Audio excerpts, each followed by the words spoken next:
So hopefully tonight will be a little bit more positive. یه مقداری امروز به امید خدا ذره مثبت‌تر بشه. So we're going to start off by thinking about how the church is organized, how the Christadelphians organized, and also about our roles, brothers, sisters, the old, the young. با این موضوع شروع می‌کنیم که چجوری کریستالفیان سازماندهی شد و نقش هر کدوم از ما تو این کلیسا چیه به عنوان برادر خواهر. So Christadelphians are very different to most churches in that we don't have a higher authority like the Pope or like the clergy, some leaders. بزرگترین شاید تفاوت ما اینه که مثل کلیساهای دیگه سمت بالاتر و قدرت بالاتر نداریم مثل حالا کشیش، پاپ یا هر چیزی. And that's really because our authority lies with the Bible, and we treat everyone, members, who are exactly the same, alike. و دلیلش هم اینه که خب قدرت ما این زنده است، کتاب مقدسه و ما با همه به یکسان رفتار میکنیم. So there's no hierarchy at all within the church. طبقه بندی و هیچ. So let's have a look at some passages which talk about why we do that and why we treat everyone equally. دلیل اینکه با همه یکسان برخورد میشه تو این کلیسا و کوچکترین بزرگترین و بزرگترین کوچکترین به قولی. And the first passage is one we went to last night. یه سری آیه است که یه سریشو بررسی میکنیم. Which was 1 Corinthians chapter 12. اول قرنتیان باب 12. And maybe when we read these verses, we might want to think about what part of the body am I? و دلیل اینکه اومدیم به اینا شاید اینکه بخوایم بکنیم که ما کدوم بخش از این بدن کلیسا هستیم. 1 Corinthians chapter 12 and verse 12 to start. So we'll read please from verse 12 to verse 26. 12 تا 26. کی شروع میکنه هر کسی؟ عبدو. باش. 12 to 26. Okay.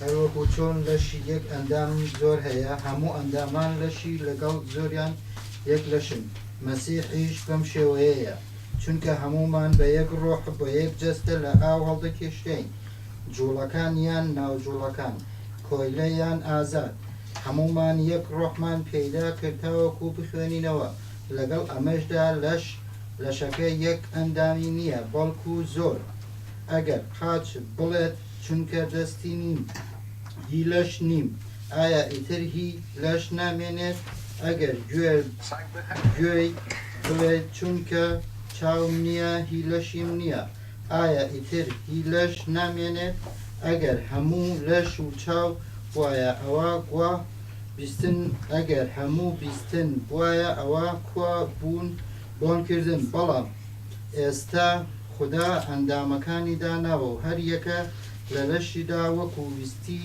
ئەگەر هەموو یەک ئەندام وایە کوا لەش جا ئێستا ئەندامی زۆر بەڵام لەش یەک چاو ناتوانێت بەدەست بڵێت پێویستم پێتە نییە یان سەر بە پێکەکان بڵێت پێویستم پێتان نییە بەڵام بە پێچەوانەوە ئەو ئەندامانە لە لەش کە لاوازترن دیارە ئەوە پێویستە ئەو ئەندامانەی لەش کەوا دەزانن ڕێز لە کەمتر زیاتر ڕێز بۆ دادنێن ئەو ئەندامانەی مایەی شەرمەزاریمانن ڕێزی تایبەتیان لێ دەگرین بەڵام ئەندامانی ڕێزتان پێویستیان بەمە نییە خوداش لەشی ڕێخستووە و ڕێزی زیاتری داوەتەوە ئەندامەکانی بێڕێز تاوەکو ناکۆکی لە لەشدا نەبێت بەڵکو ئەندامەکان یەک بایەخ بە یەکتری بدەن 26 بوو 26 yes. Okay. ئەگەر ئەندامێکی ئازار هەبوو هەموو ئەندامەکانی لەگەڵیدا ئازار دەچێژێت ئەگەر ئەندامێک ڕێزی لێنرا هەموو ئەندامەکان لەگەڵیدا خۆشحاڵ دەبن. Thank you. So maybe we can think about the church is described as not a building, not as bricks and stone. شاید میدونید که همتون که این کلیسایی که ما صحبت ازش میکنیم به عنوان یه ساختمون فیزیکی نیست، به عنوان چیزی که از یه سنگ تراشیده شده درست شده باشه. And most people think of a church as a building with stained glass or a mosque with beautiful tiles. و خیلی‌ها خب تصورشون از کلیسا و تعریفشون از کلیسا همون یه ساختمون فیزیکیه با شیشه و در و پنجره. But here we read about the church being described as a body parts. و اینجا داریم ولی می‌بینیم که کلیسا به عنوان یک بدن واحد ازش صحبت شده. So what kind of people, let's ask a question, what kind of body parts might represent something? So what part of the body describes somebody who you know maybe in the church? In this church. Yes. و میگه سوال مثلا چه قسمتی از یه بدن رو ممکنه که اینجا بشناسه که معرف اون قسمت از بدن باشه. سر نماد عیسی مسیح. The head is Jesus Christ. The head is Jesus, okay, yes, and we're all, without the head, we are nothing, we can't function. و هیچ عملکرد و کارایی نداریم بدون سر مسلما. But what about different parts of the body? So say for example the heart. مثلا قلب و قسمت‌های دیگه بدن چی؟ So we have members who are the heartbeat of the meeting of the Yeah. church. اعضای ما داریم اینجا که تپش و ضربان قلب این کلیسا. So what kind of people might they be? چه افرادی میتونن این پست شغل رو داشته باشن، این کارایی رو داشته باشن؟ All of us. Yes. What I'm trying to get at is that we're all different, but we all make up the body. و چیزی که میخواد بهش برسه اینه که متوجه میکنه که هممون با هم متفاوتیم ولی هممون یه بدن رو میسازیم. هر کدوم یعنی یه نقش داره. So those people who are the heart, they're the ones who pump the blood round the body. So they're the ones who make the church function and work. کسایی که میتونیم مثلا صفت قلب رو بشیم، کسایی که تو کلیسا باعث میشن خون به بقیه اعضا برسه و عملکرد داشته باشه، سرپا باشه این کلیسا. But you might think, well, the heart, that's the most important organ that we have. What, are they more important than, say, somebody who's the big toe? یا میگه که خب شاید تصور کنید خب قلب خیلی وظیفه مهمی داره، عضو مهمیه، پس دیگه بقیه دارن چیکار میکنن اینجا؟ یکی مثلا شاید 60 پا باشه. هر کی وظیفه خودش انجام میده. Anyone has their own responsibility. Yes. نیاز دارن And دیگه. all we need each other. Yes. And it says in 22. verse 22, yeah, those parts that we think aren't important, they are just as important. و آیه 22 دقیقاً داره همین رو میگه، برعکس آن اعضای بدن که ضعیف‌تر می‌نمایند بسیار ضروری‌ترند. So nobody wants to be the big toe of the church, but without your big toe, you'll fall over because it helps you to balance. میگه شاید خب کسی نخواد که 60 پای کلیسا باشه، اما خب بدون 60 پا کسی نمیتونه سرپا وایسه و زمین میخوره. So what about the hands? What kinds of people are the hands? چه آدمایی میتونن دست باشن تو کلیسا؟ اونایی که کارای کلیسا رو انجام میدن. People who works. People who work hard, Yeah. always washing up. کسایی همیشه کار میکنن، میشورن تو آشپزخونه کار میکنن. Yeah, people who get things done. And that's really important in the church. و خیلی هم مهمه در کلیسای ما. So you might have somebody who's the brain. یا کسی ممکن مغز باشه.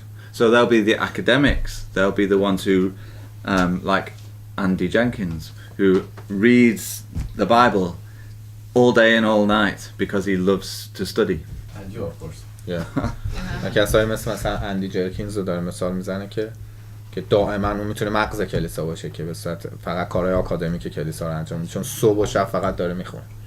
But then we have those who are maybe, the smile, that make people laugh, that make me, give you joy. و endorphins. Yes. Yeah, endorphins, yes. endorphins. و کسایی داریم که میتونه موجب خوشحالی و شادی اون باشه.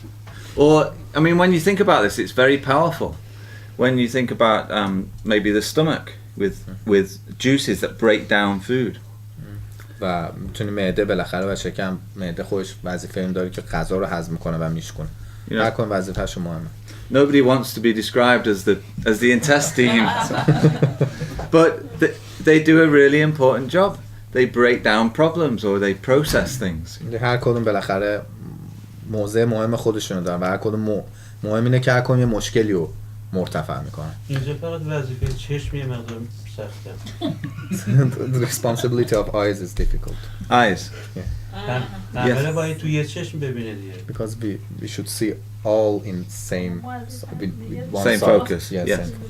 in one side. Yes, but then there are those people with really good eyesight, and that's those people who can see problems afar off, میتونن مشکلات رو ببینن از دور.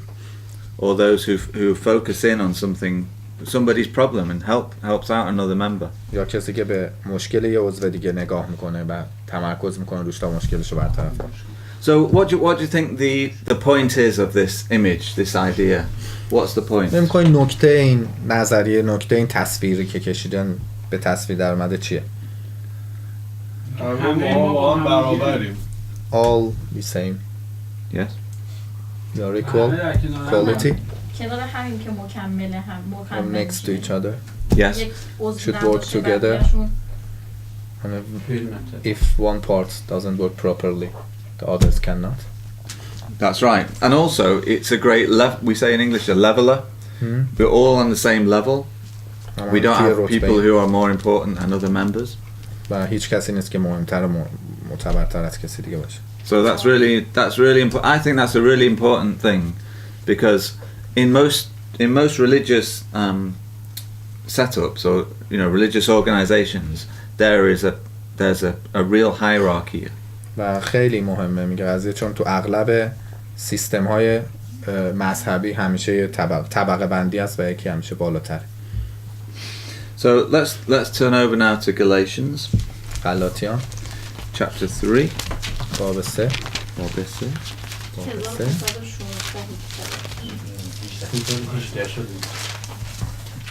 So this is a passage which we know well.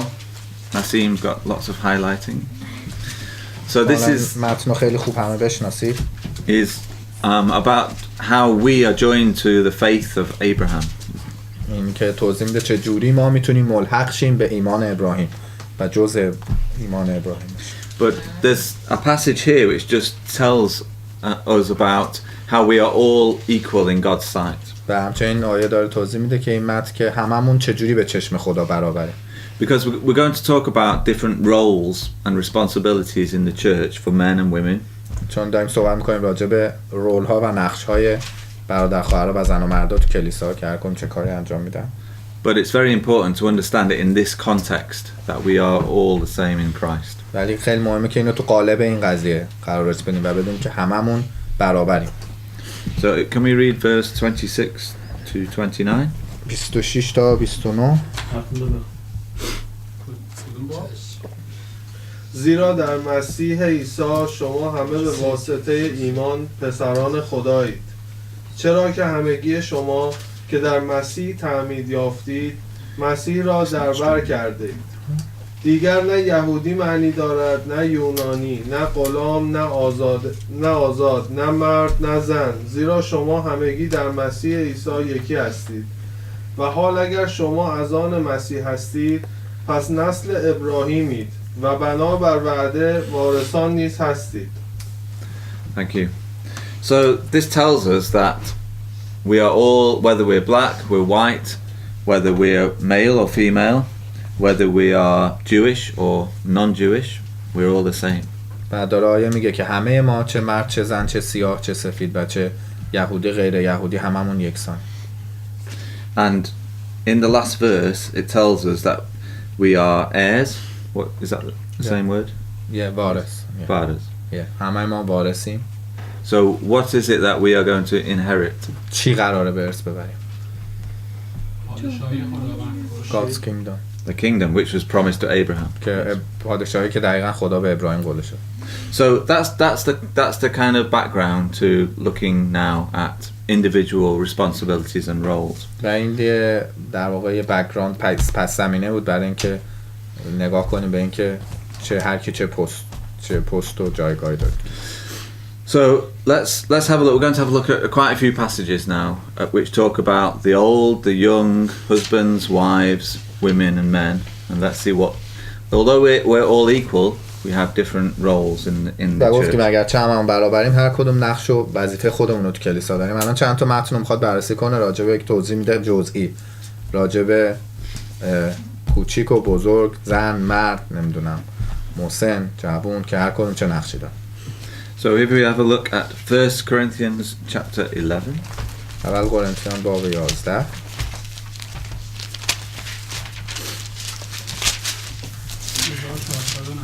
Chico. Young. یانگ کوچیک. Kuchik. کوچیک است. یانگ is جوان. Javan. کوچیک is tiny, Okay. Small. small. So 1 Corinthians 11 and verse 1 to verse 14. 1 to 15. 1 تا 15. پس از من سرمشق بگیری چنان که من از مسیح سرمشق می‌گیرم. جایی؟ شما را نه تحصیل- 11 احسان درست درست آره. شما را تحصیل می‌کنم که در همه چیز مرا به یاد می‌آورید و سنت‌ها را به همان شکل که به شما سپردم حفظ می‌کنید. اما می‌خواهم آگاه باشید که سر هر مرد مسیح است. سر زن مرد است و سر مسیح خداست. هر مردی که سرپوشید دعا یا نبوت کند سر خود را بی حرمت کرده است و هر زنی که سر نپوشیده دعا یا نبوت کند سر خود را بی حرمت کرده است. این کار او درست مانند این است که سر خود را تراشیده باشد. اگر زنی سر خود را نمی‌پوشاند پس اصلا موهای خود را کوتاه کند و اگر برای زن شرم‌آور است که موهایش را کوتاه کند یا بتراشد پس باید سر خود را بپوشاند. مرد نباید سر خود را بپوشاند زیرا او صورت و جلال خداست، اما زن جلال مرد است. زیرا مرد از زن پدید نیامده بلکه زن از مرد پدید آمده است و مرد برای زن آفریده نشده بلکه زن برای مرد. از همین رو و به خاطر فرشتگان زن باید نشانی از اقتدار بر سر داشته باشد.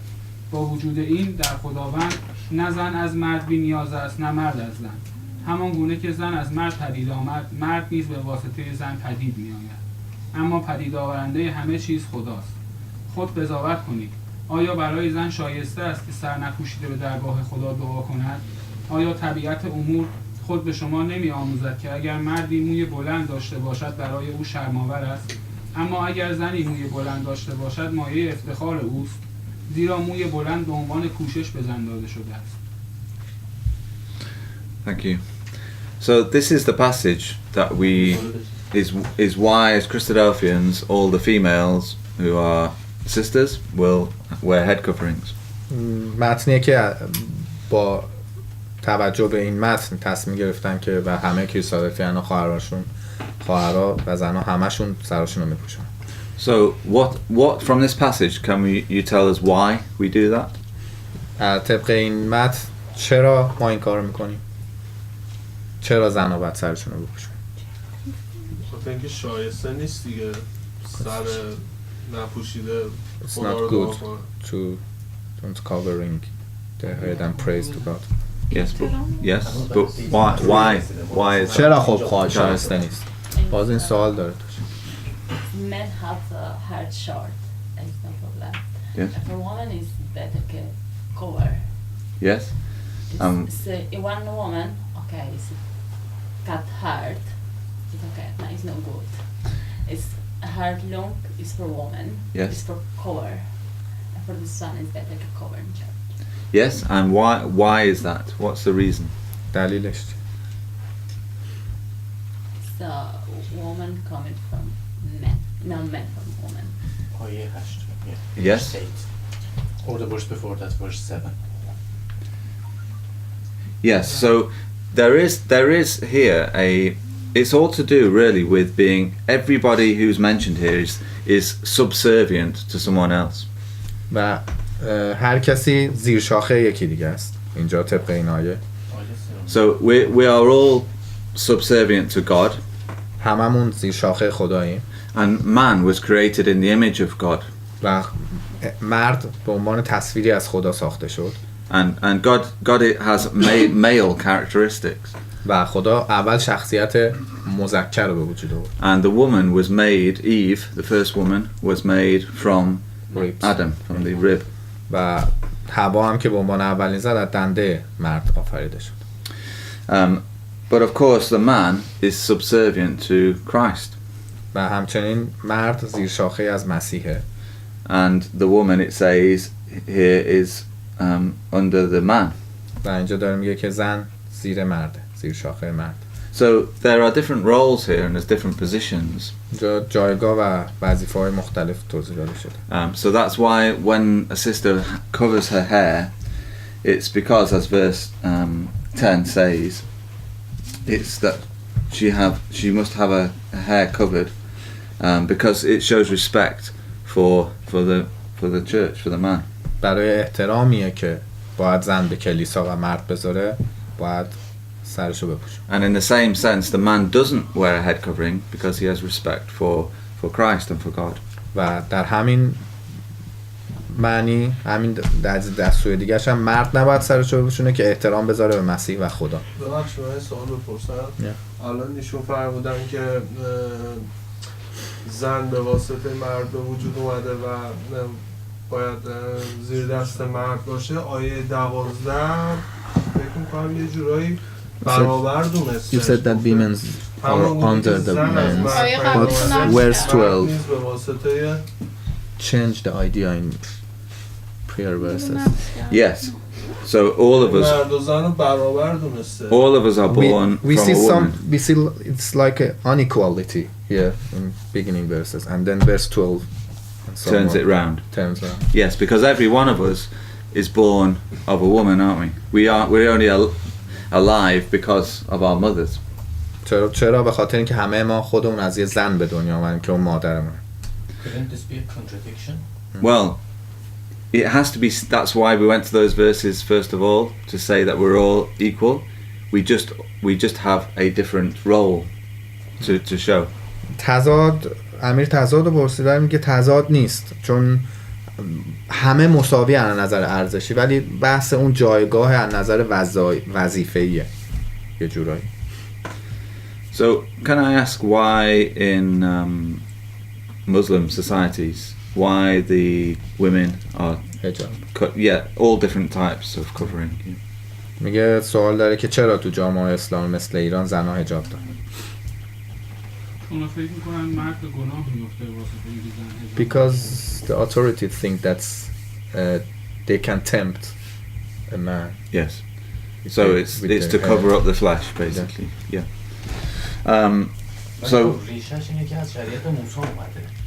از شریعت موسی گرفته اینو محمد. نه پرسی چرا توی اسلام اینو میگن مرد؟ کشور توی اسلام بود نیست اصلا، نه به خاطر اینکه میگن مرد به گناه میفته. نه دلیل Amir think that it comes from Moses law. که چرا اون آیات اومده. خب اون یه کپی هست، ولی بحث اینه الان کپی چرا توی اسلام؟ چرا We think that Islam copies that idea from Moses. آیه قرآنش اینو what? گفته. Which incident was it? چون اونجا فقط سر چرا موسی؟ از کجای بحث موسی؟ مچ دست و مچ مچ دست و پا. آره چون توی قرآن که اومده اینطوری نیست که الان دارن اجرا میکنن. اون چیزی که توی قرآن نوشته شده فقط سرشون بوده که سرشون رو بپوشونن. نه یه چیزی مشابه اینه. گردی صورت فقط میتونه مشخص باشه، مچ پا و کف دست همین. آیاشو که نگاه می‌کنی بعد از قرآن رو این نخون. خیلی وقت نخوندم. Kind of hijabs. In One of beliefs that Quran says that they should cover all, but Islam said that just they should cover their hair. We should look it up maybe because Yeah. the direct verses in Quran they have it's not explicitly said, and there are some 2 or 3 verses for this only. There are not Okay. direct verses about that, and it needs some explanation, and you can't get it directly by reading Quran because you need tafsir or hadith for that. yes, there are other writings Yeah. that explain. Yeah. Okay, so all I'm saying here from this passage is this is the way God has told us that the order of things in the church. It doesn't mean we are greater or better, the men and the women, not at all. همه چیزی که میخواد بگه اینه که هیچ کسی از کسی بالاتر و کاملتر نیست، مرد از زن. و چیزی که خدا خواسته و اینجا تو این آیه بگه این ترتیب است تو کلیسا. But it's a mutual respect for somebody higher than us, for all of us. Say again, sorry. There has to be a mutual respect for us being subservient to someone else. و در واقع تاکید بر اون احترامه که طبق اون زیر شاخه‌ای که گفت و بعد به شاخه بالاترمون احترام بذاریم. Let's move. Yes, سوال go on, داشتم. Danish. ببخشید. همون تضادی که داشتیم راجعش صحبت می‌کردیم تو آیه 10 چرا میگه به خاطر فرشتگان زن‌ها باید Verse 10. کار بکنن؟ What should I have in English version? Yes. Verse 10. For this, Why should they For do angels. that for angels? for the angels. Okay. In my margin it says, "This is a covering, a sign that she is under the power of her husband, or under the Margin, not no, power. it's okay. Authority is better word.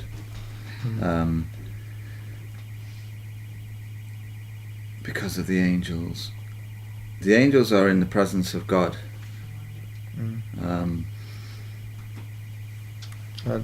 چون فرشته ها میگه نمایانگر خدا. Let's take this offline and do it later. It's a good question. Good question. I don't think I totally understand it, if I'm honest. آیه 15 که گفته که موی زنان به عنوان پوشش. Verse 15. آره.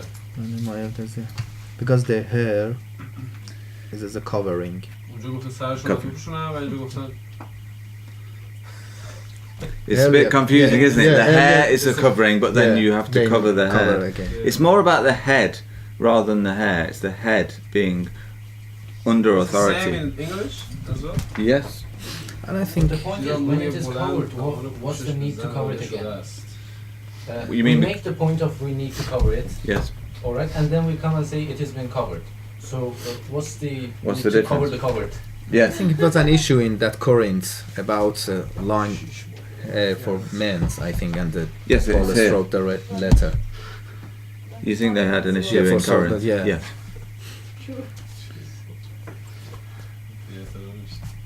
Right. Let's move on. We'll come back to this. برمیگرد. Yes. So let's have a look now at husbands and wives.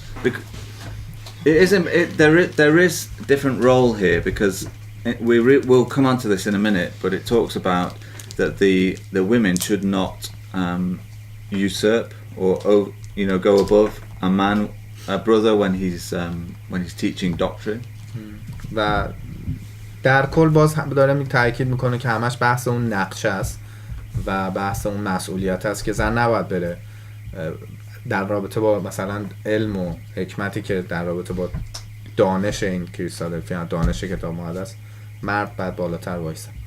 And that doesn't mean that sisters can't read, can't learn, can't teach. They teach the young. There's many sisters in our church who know much more than a lot of brothers. و این به این معنا نیست، ولی این به این معنا نیستش که زنها نباید بخونن، درس بدن و اینجا الان خواهرها به بچه‌ها یاد میدن تو کلاس صبح و از خیلی از مردا بهتر بلدن. So let's have a look at 1 Peter chapter 3, please. اول پتروس باب 3 1596. Right, Bromwell's going to tell us about verse 10. It's just one line. Go It on. says because each true believer is accompanied by ministering angels, all worship done in the presence of angels. All worship. Hebrews 1 verse 14. Okay, let's do 1 Peter 3, please.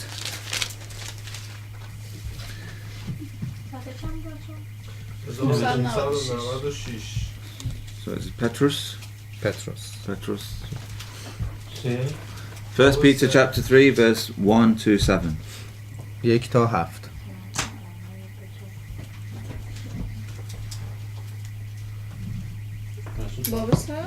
به همین سان شما ای زنان تسلیم شوهران خود باشید تا چنانچه برخی کلام را اطاعت نکنند بیان که سخنی بر زبان آید در اثر رفتار همسرانشان جذب شوند زیرا زندگی پاک و خداترسانه شما را مشاهده خواهند کرد زیبایی شما نه در آرایش ظاهری همچون گیسوان بافته و جواهرات و جامعه فاخر بلکه در آن انسان باطنی باشد که آراسته به زیبایی ناپژمردنی روحی ملایم و آرام است که در نظر خدا بس گرانبهاست. تا چند؟ Yes, 1 to 7. آخرش. زیرا زنان مقدس اعصار گذشته که بر خدا امید داشتند خود را بدین گونه می آراستند.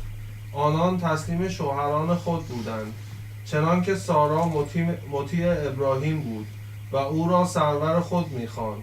شما نیز اگر نیک کردار باشید و هیچ ترس به دل راه ندهید فرزندان او خواهید بود. به همین سان شما نیز ای شوهران در زندگی با همسرانتان با ملاحظه باشید و با آنان چون جنس ظریفتر با احترام رفتار کنید، چرا که همپای شما وارث هدیه فیض‌آمیز حیاتند تا دعاهایتان بازداشته نشود. Thank you. So, what do we learn in these verses here? For example, in verse 1 and verse 2. چی یاد میتونیم برداشت کنیم و چی یاد بگیریم از آیه‌های مثلا آیه 1 و 2؟ What's the responsibility of the wife or of a sister here? مسئولیت زنان چیه؟ یعنی همسر مردها چیه؟ obey تسلیم شوهران خود باشند. deliver today اطاعت کنند. husbands respect to them. Respect for the husband, but what else about it in verse 1? That what can the sisters, what can the females in the church do? what kind of What can in verse 1? در آیه 1 میگه What is it about the sisters that's important? چه خواهرانی که داره میگه چه زنانی که داره میگه چیش اینجا این مهمه که میگه چه نوع رفتارشون. Is it sisters reading the word and studying the word and preaching? میگه میتونه آیا خواهران این کارا رو بکنن، بخونن بعد بشارت بدن. So what is it that they are doing here? پس چی کار دارن میکنن اینجا؟ گفته که سخنی به زبان نیارین دیگه. بیان که سوال رفتارشون نشون میدن که بدون صحبت با رفتارشون without speaking. In English it says that if some people don't obey the word of God, they're not listening really to the Bible, to the written word, then they can be converted by the behavior of the sisters and the wives. در اصل رفتن همسرشون جذب میگه بعد میگه اگر کسی به این کتاب گوش نمیداد و به حرفای این کتاب عمل نمیکرد در یه طوری رفتار کنید که با رفتار شما برگرده و جذب بشه. So verse 2 says they're not reading the Bible and saying oh wow I need to behave like this. They're looking at somebody's example and it's the women, it's the sisters. و این دقیقاً همون خواهران که اگر هم کسی نمیخونه بعد رفتار اونا رو ببینه بگه من میخوام مثلا این رفتار کنم. میگه در این حد باید خوب رفتار کنم. So that's just as important how we behave, how we speak. و این اهمیت اینو نشون میده که چطور باید صحبت کنی و چطور رفتار کنی که یکی با دیدنمون الگو برداره. So what about verse 3? What does that tell us about how we should dress? راجب پوشش داره راجب آیه 3 صحبت میکنه. چجوری باید پوشششون باشه؟ The Gucci watches? ظاهر مهمه دیگه، باطن آدم باید خدای باشه. It's not important. No, it should be, in English it's sober, also understated. It's like not pretentious. آلایش و ساده دیگه باید باشه. In fact, if you look at verse 3 and this word adorning, what does yours say in verse 3? Yes, who's adorning, or is that whose dress? Yes, آرایش ظاهری داره میگه. Who's adorning means what you wear, Yeah. In the Greek, this is the Greek word it's the Greek word cosmos, as in the stars. So what's being said here is it's our characters that have to show forth, not what we wear. شخصیت ما که باید به بقیه نشون داده بشه، نه اون چیزی که داریم میپوشیم. And verse 4 says the same thing. It's what's in our hearts, it's what's in our character. و آیه 4 هم دوباره داره همین رو تاکید میکنه که دقیقاً چیزی که تو باطن و قلب ما. And then it gives the example of Sarah Abraham's و wife, مثال سارا و ابراهیم رو در ادامه میزنه که چجوری سارا مطیع بود who called Abraham Lord, که همیشه ابراهیم رو سرور خطاب میکرد. just as Brahman does. Lord Dave. No, she doesn't. No. No, it's so. What is that? What is that telling us? It's not about calling your husband sir, is it? و این چی رو داره به ما میگه؟ این اصلا هم نمیخواد قطعا زنا همسرشون رو لرد خطاب کنن What's یا the سرور خطاب. What's the point? و نکتهش چیه؟ منظورش احترام بی حد Again, بذاره. respect. Respect. Yeah. Sarah Respect. called him Lord in her heart, didn't she? Is that what it says? Yes.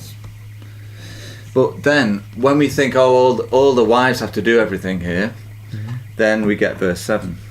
و آیه 7 رو داره میگه و اگه داریم در نظر میگیم که همه زنها این کارا رو بکنن، اینجا داریم میبینیم. So just when the husband thinks, right, this sounds really good, then look at verse 7. و اینجا شوهرها فکر کنن بگن آه چقدر خوبه دیگه همسران همه اینا رو دارن رعایت میکنن. You have to give honor to your wife. پس شما باید افتخار کنید به این زنها و یه جوری مقدسشون کنید. And that's a rare thing today. It's not a common خیلی thing. نایاب شده این قضیه در واقع زیاد. Most men treat their wives, they take them for granted. و اغلب مردا برخلاف این رفتار میکنن با زناش. کاش قانون انگلیس هم همین بود که قانون انگلیس که زنا برتره. ما چهارمیم بعد حیوان ما In England, it's in Britain, it's a priority for women. In Priority. law, yeah, More than in Iran? yeah, Yes, much more. much more. So in Iran is the culture. People believe that women are first, Yes. then dogs, holidays, then men's, Women, dogs, holidays. and then نه اول بچه هست اول بچه Sounds good. بچه دوم yeah, babies.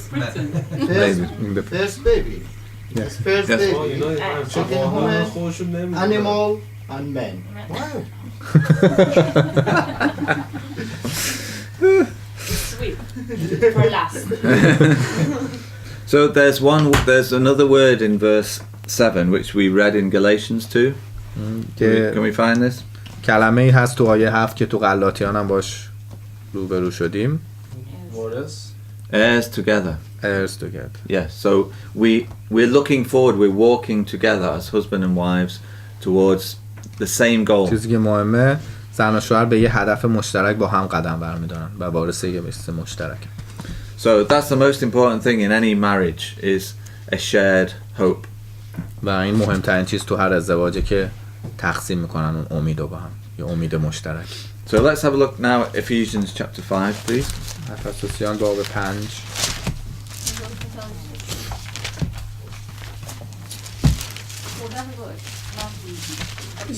جدوله داری می‌بینی من می‌دونم تو چی کار می‌کنی. نه بابا این رول قدس اومده بهشون. هفته دیگه شد منم بایبل حفظ Ephesians 5 and we'll read verse 22 آیه 22 to the end. Yeah. ای زنان تسلیم شوهران خود باشید همان گونه که تسلیم خداوند هستید زیرا شوهر سر زن است چنانکه مسیح نیز سر کلیسا بدن خویش و نجات دهنده آن است پس همان گونه که کلیسا تسلیم مسیح است زنان نیز باید در هر امری تسلیم شوهران خود باشند. تا آخر. 28 ای شوهران زنان خود را محبت کنید آنگونه که مسیح نیز کلیسا را محبت کرد و جان خویش را فدای آن نمود تا آن را به آب کلام بشوید و این گونه کلیسا را طاهر ساخته تقدیس نماید و کلیسای درخشان را نزد خود حاضر سازد که هیچ لک و چینی و نقصی دیگر نداشته بلکه مقدس و بی‌عیب باشد. به همین سان شوهران باید همسران خود را همچون بدن خویش محبت کنند. آنکه زن خود را محبت می‌کند خویشتن را محبت می‌نماید زیرا هرگز کسی از بدن خود نفرت ندارد بلکه به آن خوراک می‌دهد و از آن نگاهداری می‌کند همچنان که مسیح نیز از کلیسا مراقبت می‌نماید زیرا اعضای بدن اویی از این رو مرد پدر و مادر خود را ترک گفته به زن خویش خواهد پیوست و آن دو یک تن خواهند شد. این راز بس عظیم است، اما من درباره مسیح و کلیسا سخن میگویم. باری هر یک از شما نیز باید زن خود را همچون خویشتن محبت کند و زن باید شوهر خویش را حرمت نهد. Thank you. So this is very similar, isn't it? Very similar خیلی language. مشابهه، ادبیات مشابهی به کار رفته اینجا. So what's the relationship described here between a husband and a wife? چه ارتباطی، چه رابطه‌ای بین زن و شوهر دوباره اینجا. احترام. Again respect. Yes, but what's the allegory or the parable, the picture here? این تمثیلش چیه، مثالش برمون. Again body and head. Yes, not quite. What about verse 25? آیه 25 رو اگه نگاه کنید. مسیح و کلیسا. Jesus and church. Yes, so the husband has to model his behavior and life on Jesus, and the wife on the church, on the believer. و دقیقاً این رابطه بین مسیح و کلیسا هم زن و شوهر که مرد باید این مسیح در واقع رفتار کنه و کلیسا هم زنم باید مثل کلیسا باشه. In fact, all the way through the Bible, in the Old Testament, God says he was married to Israel. و می‌بینیم در طی کتاب مقدس به خصوص در عهد قدیم می‌بینیم که خدا بارها گفته که با اسرائیل ازدواج کرد. And even though Jesus wasn't married physically, he joined himself to the church, to the believers.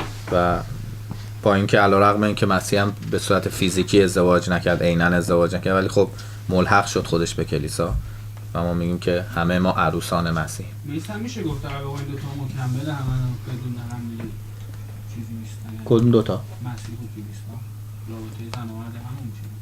کلیسا و مسیح مکمل. Yeah, and Jesus and Ecclesia fitted together and Yes, they are meaningless without each other. that's right. And Adam and Eve, when Adam was missing a rib, and Eve was made from that rib, but when they're together, they were literally they were one flesh, one person. دقیقاً تو همون جنسیس هم میگه که وقتی پیدایش میگه که از دنده آدم رو برداشت و حوا رو آفرید و میگه هر دو یه تن شدن و دقیقاً مکمل و تکمیل کننده هم هیچ معنی به جز هم بدون هم نداره. And what did Adam do when God took the rib? خب آدم چی کار کرد وقتی خدا دندشو گرفت؟ دندشو که در آورد. Do you remember? Was asleep. He was in a sleep. Yeah. So with Jesus, what did he do to create the church, to create the bride? و مسیح خب چیکار کرد برای به وجود آوردن crucified. مرگم مثل خواب. He had a sleep. That's how the Bible describes death. Asleep. هم چون مرگو داره کتاب مقدس به عنوان خواب تشریح میکنه دیگه و مسیح هم خوابید، یعنی مرد یه جورایی که ازش کلیسا و ما به وجود اومد. That was the only way that God would create his bride. Because این تنها راهی که خدا میتونه ازش عروسا رو به وجود بیاره از طریق مرگ. That's a nice picture, isn't it? Of تصویر جالب و ارتباط جالب. Okay, so I was going to talk about the elderly and the family, the young and how we respect each other. یه ذره صحبت کنیم راجع به مسن‌ترها تو کلیسا و اینکه چطور جوان‌ترها باید احترام بذارن. But we did say we'd talk about suicide in the Bible. و راجع به خودکشی اینا کتاب صحبت شده. So a bit of a change of subject. But so what do you think about suicide? I mean, do we think it's mentioned much in the Bible?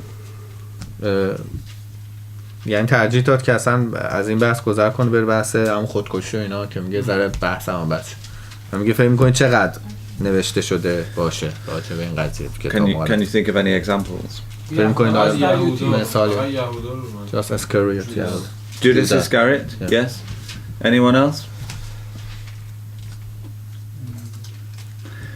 There are about 7 suicides recorded in the Bible. 7 تا خودکشی ذکر شده تو کتاب مقدس. One of them was King Saul. یکی شاول بوده. When he was dying in battle, he wanted to fall on his sword and kill himself. Now that was considered to be a curse to die like that. یعنی میگه لعنت داره میشه یه جورایی شاولی که میگه تو جنگ توی مبارزه خودش شمشیر رو در خودش فرو کرد و کشت. And his bodyguard wouldn't kill him. Bodyguard. You know, his shield bearer or body bearer. و اونا نکشتنش، در واقع خودش بوده که تو because he جنگ didn't want to بادیگاردش be نبوده. he didn't want to be the one to kill the king. So it was a real shame. It was a shameful thing to و commit suicide. خجالت آوره اینکه بخوایم مرتکب این کار بشیم. And also in the time of David, there was a man called Ahithophel, و تو زمان داوود یه شخصی هست به اسم همینی که گفت who was related to Bathsheba, who David had killed her husband. که مرتبط به همون بود که داوود از زن یکی از فرماندهاش خوششون میاد. And he advised David's enemy, but then when he got found out, he killed himself. He hanged himself. و خودش رو دار زد بعد اینکه به یکی از دشمنان داوود یه سری نصیحت‌ها داد ولی بعد خودش رو دار زد. اسمش بود؟ What was his name? Ahithophel. I'll give you the reference later. Okay. It's interesting because he's the one who trips David up by the heel basically and causes David trouble, just like Judas Iscariot would to Jesus. و دقیقاً یه جورایی حقه زد و دوچار اشتباهش کرد داوودو. It's very sorry. Yeah, sorry. It's very interesting because the Psalms written about this subject. و میگه جون جالبه چون مزامیرم راجع به این موضوع نوشته. It's David thought he was his friend and he betrayed him like Judas betrayed Jesus. و دقیقاً دوست داوود بود و دقیقاً همونطوری که رفتار کرد که مسیح با یهودا اسخریوطی رفت. But I think the point to make about suicide, a personal suicide or depression and things like this, is that it's never too late to turn to God. God is always wanting us, is always there for us. چیزی که تو این موضوع بحث اینه که این از یه ناامیدی و دپرس بودن میاد، از یه خودکشی، و مهم اینه که فقط بدونیم که هیچ وقت دیر نیست و خدا همیشه برای ما هست. So I want to go to one final passage which is a story about somebody who wanted to commit suicide. و آخری برای اختتام جلسه میخواد به متنی بره که یه نفری که میخواست مرتکب شه اینجا. And it's in Acts chapter 16.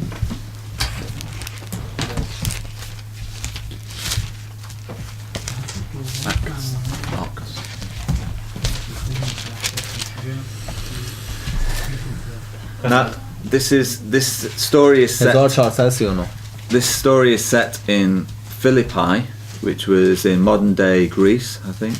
همون فیلیپیه دیگه، در فیلیپی مکانی بوده، نه که همون یونان جدیده، این ایمان آوردن لیدیه در فیلیپی. And Paul is in the prison, and he's a prisoner, and there's a great earthquake, and Paul and Silas, I think, they're about to escape. و قضیه فرار پولس و سیلاس که از زندان یه زلزله بزرگ اومد و از زندان تونستن فرار کنن.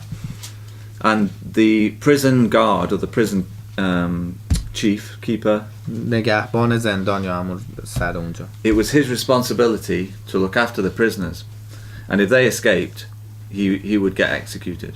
و قرار بود که مجازات بشه، میدونست که مجازات میشه چون اون مسئول مراقبت از زندانیا بود و اونا فرار کرده بود. So that was his one job, to make sure the prisoners don't escape. But there was an earthquake. So when he sees them about to escape, he's about to kill himself. در واقع فقط یه مسئولیت داشتن هم که مراقب زندانیا باشه فرار نکنه، ولی خب زلزله شد و اصلا شرایط خاصی بود اونا فرار کردن، ولی خب تصمیم میگیره به خودکشی. So if we can read verse 27 to verse 34. 27 تا 34.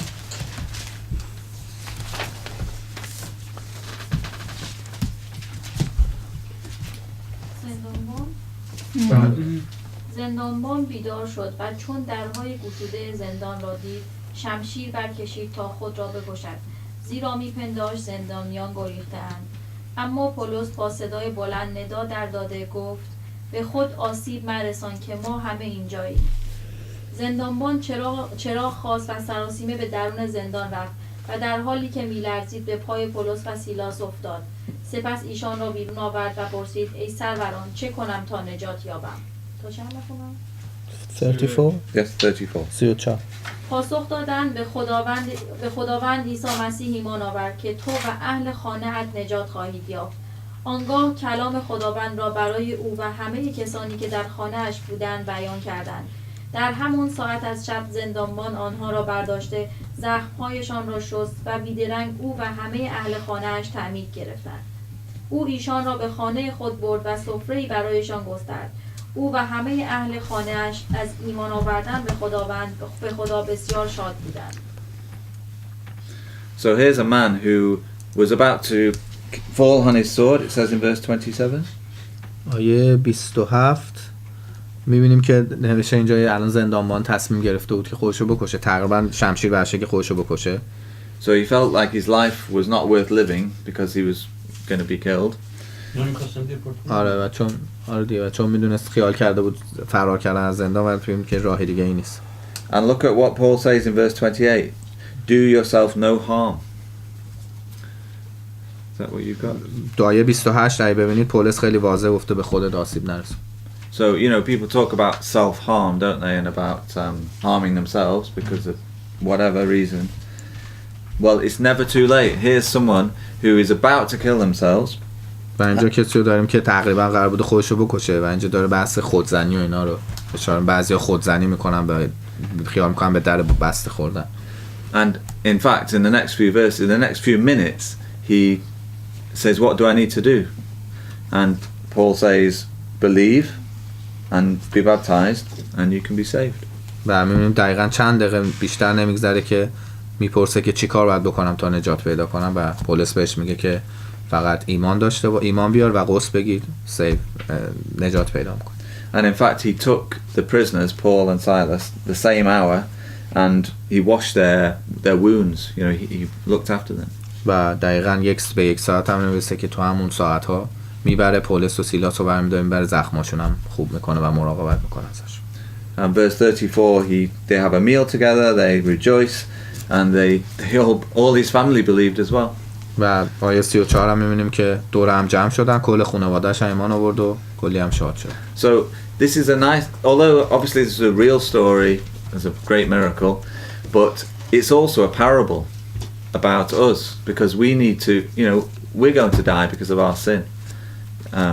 We're heading for certain death, but we need to say, what do I need to do to be saved?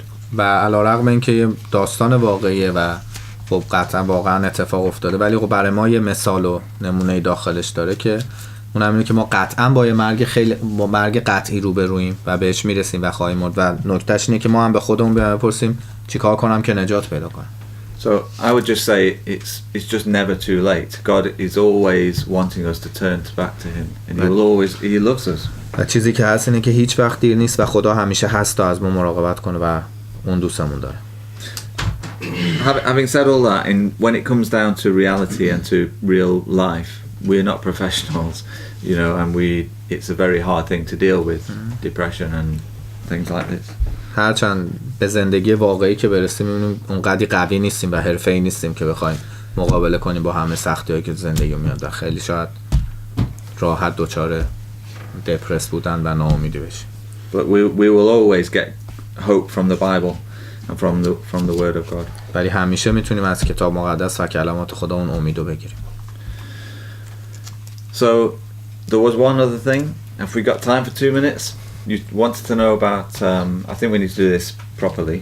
But you wanted to know about the sort of time scale and the timeline of where a Bible prophecy, where we are, how close we are to the kingdom of God. و حالا من خودم این موضوع رو خواستم که صحبت کنم راجبش، حالا قرار مناسب برخورد کنه باش صحبت کنه ولی تو 2 دقیقه فقط من ازش خواستم اون تایملاین بازه زمانی پیشگویی‌های کتاب مقدس رو براتون باز کنه و اینکه چقدر ما به ته نزدیکیم. So we'll do this another night. We'll do a real proper study. But have you heard of the concept of the 6,000 God's 6,000 year plan? راجب خیلی مناسب جلسه مجزا مفصل صحبت می‌کنه راجب این پیشگویی‌هایی که شده، پیشگویی‌های دنیا که الان ما داریم می‌بینیم، اتفاقاتی که الان داریم می‌بینیم. ولی میگه چیزی راجب پلن نقشه 6000 ساله خدا شنیدید؟ No. A bit. Have you? No. No. It's good.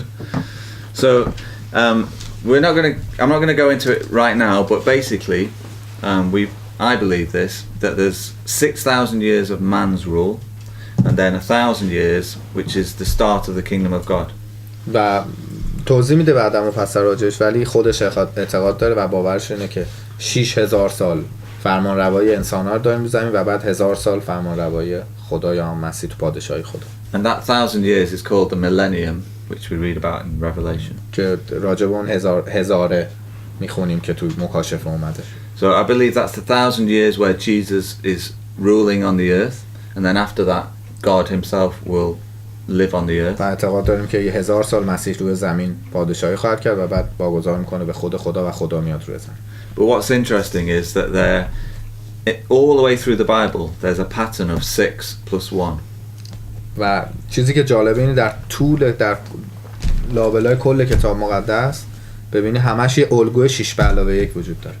Can you think of an example where we have 6 plus 1? کجا مثلا The creation of world 6 So, plus 1 6 days of creation, and then on the 7th Day of rest. a rest, and that's exactly how the Bible describes the kingdom. یعنی دقیقاً هم طوریه که پادشاهی توصیف شده.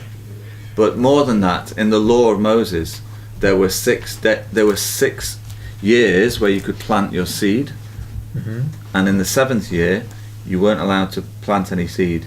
در قوانین موسی 6 سال میتونید کشاورزی کنید و دانه بکارید، در ماه سال هفتم نمیتونید. And God said in that 7th year you will have double the amount of food, even though you hadn't sown anything. و خدا میگه که با اینکه چیزی نمیکاری ولی در سال هفتم به شما 2 برابر داده خواهد شد. So if you are a farmer, imagine doing that, not sowing any seed and putting your trust in God. و به عنوان یک کشاورز باید به این نکته نگاه کنید که به خدا اطمینان کنید و با اینکه چیزی نمی‌کنید دوباره. که مثلا که میگه 6 روز غذا بخورید برای روز آخر 2 وعده برداری برید. In the wilderness God told him that that gave him daily foods from heaven, and yes, for Fridays I think they took double portion. Yes, the manna. That's right. And there's one other thing. I'm sure there's more. But if you had a servant, you kept them for 6 years, and in the 7th year, you let them go free. 6 days. 6 years. 6 years. برای تو همون قوانین دوباره برای بنده نگه داشتن 6 سال بیشتر نمیتونی، برای سال هفتم بعد آزادش. By servant you mean slave or? Yeah. Well, it was a slave, but they were treated well. It wasn't slavery as we understand it now. They had to work for their master, but they were treated very well if they were a good servant. و باهاشون خوب برخورد بشه، برده نه به عنوان اون برده که ازش.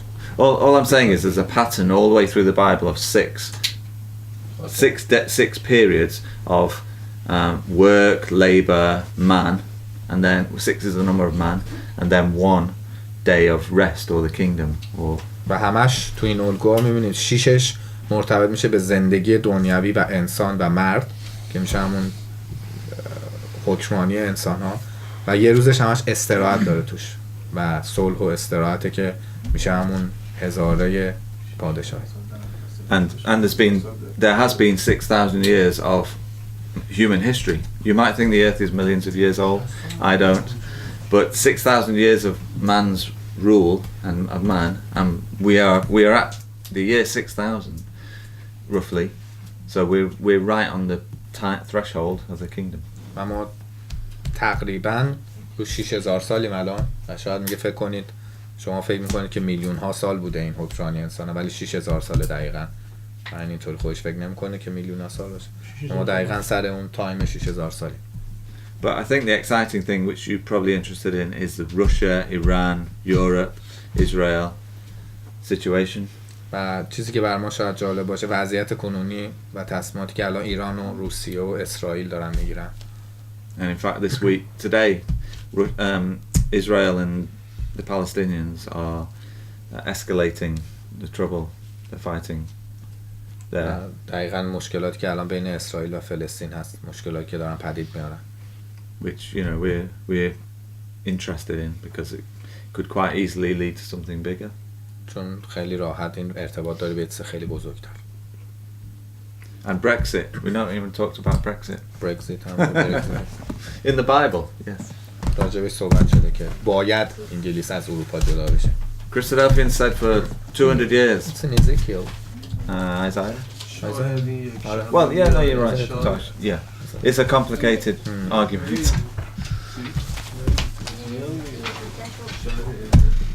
و معتقدم با این همه وجود این هم مخالف و جدا میشه و عملی میشه برگزیت چون باید بشه. Do you know why we think Britain will exit Europe? Do you know the reason? No. من No. میدونم نایل شارم بگ- چون که یک کشوری از غرب باید به اسرائیل حمایت بکنه. خیلی صحبت کردیم. Because one country should cover and support from West should support Israel in the future. Yes, and اروپا حمله میکنه بهش. Catholic Europe, which is pretty much all of Europe, will be with Russia and Iran and the Arabs against Israel and America and UK. و کشورهای کاتولیک اروپایی که زیادم هستن قراره که با ایران و روسیه و اینا هم دست بشن و علیه اسرائیل باشن و فقط انگلیسه که قراره بر We need انگلیس و آمریکا we need a full study on this. موافق اسرائیل. We need some good study. Yeah. It's exciting. It's really good to do. موضوع جالبیه حالا یه جلسه راجعش جلسه بعد. بپتر میشن فرداش بمیره اینا دیگه گناه ندارن. شاید تو فرداش گناه کنن. What's he saying? Come on. Tell me. The people who get baptized, if die immediately, for example, tomorrow or 1 Yes. hour later, they go to sleep without any sin? Yeah. Yeah. Without any sin. اصلا نسیمه بگم اصلا منو ببین. Well, their next moment will be in the kingdom. So. Or what if they die underwater when they're getting baptized? Well, Always strange questions with Masood. it's a technicality. ولی نمیشه. Very rare. گناه رو می‌بینی. با این لباسایی که اینا میرن اعتماد دارن تا موقع بپتیز رفت. آره. Okay, Nassim's got نیاد بیرون. final verse. کتاباتون باز کنید. صفحه 1540 کولوسیان. Colossians. Yes. Galatians. Galatians. نوآوری Colossians. کردن. Colossians. Colossi. اینا آیات بعد از بپتایز. What chapter? تیری Bob. Bob. باب 3. باب 3. زود بخونید. Say. Chapter 3. یه Yes. مشکل پیش اومد. I 1 تا 4. آیه 1 yeah. 1 تا 3. تا 4. Ta say. 1 من 2 فارسی گفتم دیگه. سه. تا 1, 2, 3. 1, 2, 3. 2 is تا. پس چون با مسیح برخیزانیده شده اید آنچه را که در بالاست بجویید آنجا که مسیح به دست راست خدا نشسته است به آنچه در بالاست بیاندیشید نه به آنچه بر زمین است زیرا مردید و زندگی شما اکنون با مسیح در خدا پنهان است چون مسیح که زندگی شما ظهور کند آنگاه شما نیز همراه او با جلال ظاهر خواهید شد Thank you.